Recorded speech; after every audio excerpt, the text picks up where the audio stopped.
रात के 11:30 हो चुके थे। पूरे घर में गहरा सन्नाटा पसरा था, सिवाय एक कमरे से निकलती हल्की हल्की सिसकारियों के। मैं नेहा 18 साल की अपनी छोटी सी कोठरी में लेटी हुई थी। मेरी दीवार काफ़ी पतली थी और पास वाले गेस्ट रूम से हर तरह की आवाज़ आसानी से आ जाती थी। आज फिर वही सिलसिला शुरू हो गया। चाची और भैया के बीच बहस छिड़ गई।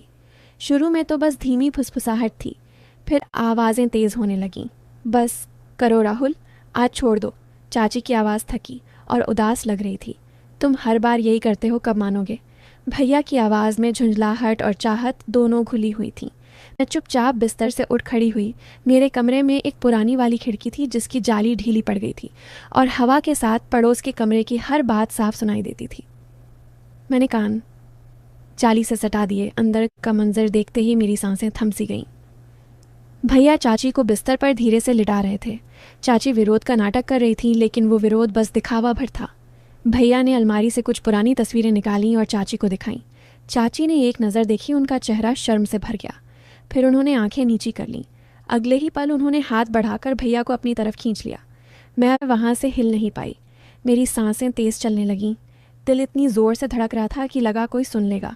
पूरे बदन में एक अजीब सी सिहरन दौड़ गई। बिना सोचे समझे मैंने अपना हाथ नीचे की तरफ ले जाकर छुआ। पहली बार ऐसा महसूस कर रही थी, लेकिन खुद को रोक नहीं पाई। आंखें बंद करके मैं खुद को उस दृश्य में डुबोने लगी। तभी भैया की नज़र खिड़की की जाली पर पड़ी। जाली के पीछे से मेरी तेज़ सांसें दिख रही होंगी। एक पल को उनकी आंखें मेरी तरफ ठहर गईं। मैं घबरा गई, पीछे हटी और चादर ओढ़ कर लेट गई। दिल अब भी ज़ोर ज़ोर से धड़क रहा था। अगली सुबह नाश्ते की मेज़ पर सब कुछ सामान्य था। चाची पराठे बना रही थी, भैया न्यूज़पेपर देख रहे थे। मैं चुपके से भैया को निहार रही थी। उनकी नज़र मुझ पर टिकी। वो हल्के से मुस्कुराए। वो मुस्कान पहले कभी नहीं देखी थी। नेहा, आज ऑफिस छोड़ दूँ? भैया ने अचानक पूछा। चाची ने आश्चर्य से देखा। आज तो कंपनी का ड्राइवर है ना? नहीं, मैं खुद ले जाऊंगा। भाई बहन का वक्त भी तो बनता है। मैंने हल्के से सिर हिलाया। मन में एक योजना बन रही थी। कार में बैठकर हम निकल पड़े। रास्ता काफ़ी सुनसान था। सुबह की हल्की धुंध अभी बाकी थी। मैंने भैया से कहा, भैया मैं ड्राइव करूं? काफ़ी दिनों से प्रैक्टिस नहीं हुई। भैया हंसे। ठीक है, पर ध्यान से। मैं ड्राइवर सीट पर आ गई। भैया पास वाली सीट पर बैठे। उनका हाथ मेरे कंधे पर आ गया। मैंने जानबूझकर कार को थोड़ा झटका दिया। भैया का हाथ मेरी कमर पर सरक आया। वो हटाया नहीं। मैंने धीमे से कहा, भैया आपका हाथ। सॉरी बहना, बस बैलेंस के लिए। लेकिन हाथ नहीं हटाया, उल्टे थोड़ा और कस लिया। मेरी सांसें तेज़ हो गईं। मैंने कार सड़क किनारे रोकी। क्या हुआ? भैया ने पूछा। कुछ नहीं, बस थकान लगी। हम दोनों बाहर निकले। चारों तरफ कोई नहीं था। भैया मेरी तरफ मुड़े। उनकी आंखों में वही चमक थी जो कल रात देखी थी। नेहा, तुमने कल रात? मैंने नज़रें झुका लीं। सॉरी भैया। भैया ने मेरी ठुड्डी ऊपर की। तुम समझती हो ना ये सब? मैंने उनकी आंखों में देखा। भैया, चाची आपको संतुष्ट नहीं कर पाती। मैं रोज़ देखती हूँ। एक पल खामोशी छा गई। फिर भैया ने मुझे अपनी बाहों में जकड़ लिया। पहली बार किसी ने मुझे इतने करीब से चाहा था। हमारी सांसें एक हो गईं। भैया के होंठ मेरे होंठों से मिले।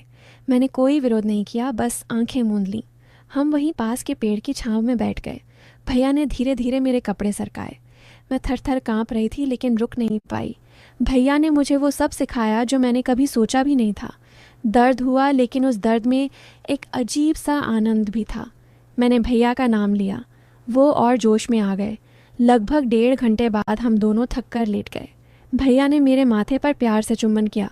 ये हमारा राज रहेगा बहना। मैंने हामी भरी। हाँ भैया, बस हम दोनों का। ऑफिस पहुंचकर मैंने सब सामान्य रखा, लेकिन अंदर एक नई लौ जल रही थी।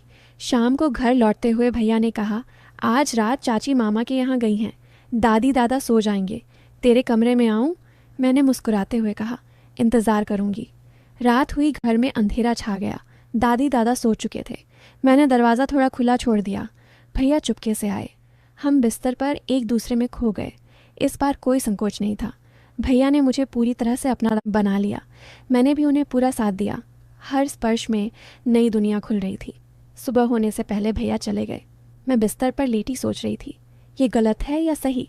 लेकिन उस पल सिर्फ एक बात साफ थी, मैं अब पहले वाली नेहा नहीं रही। कुछ दिनों बाद चाची ने नोटिस किया कि भैया अब ज़्यादा खुश रहते हैं। वो बोली, राहुल आजकल तुम बहुत अच्छे लग रहे हो, क्या बात है? भैया ने मुस्कुराकर कहा, बस घर में सब ठीक है। मैं चुपके से हंस पड़ी। मेरा राज सुरक्षित था। भैया अब हर रात मेरे पास आने लगे। हमने नए नए अंदाज आजमाए, कभी टेरेस पर, कभी गाड़ी में, कभी मेरे कमरे में। हर बार वो चाहत और गहरी होती गई। एक दिन चाची ने अचानक कहा, नेहा, तुम्हारी सहेली ने बताया कि तुम रात को देर तक जागती रहती हो, क्या बात है? मैंने हंसकर टाल दिया, कुछ नहीं है चाची, बस पढ़ाई। लेकिन अंदर से डर भी लग रहा था, क्या कभी ये राज खुल जाएगा या हम यूं ही छिपते रहेंगे? आज भी जब रात होती है तो मैं भैया के आने का इंतज़ार करती हूँ, और जब वो आते हैं तो पूरी दुनिया भूल जाती हूँ, सिर्फ हम दोनों बच जाते हैं एक ऐसी आग में जो कभी ठंडी होने वाली नहीं लगती।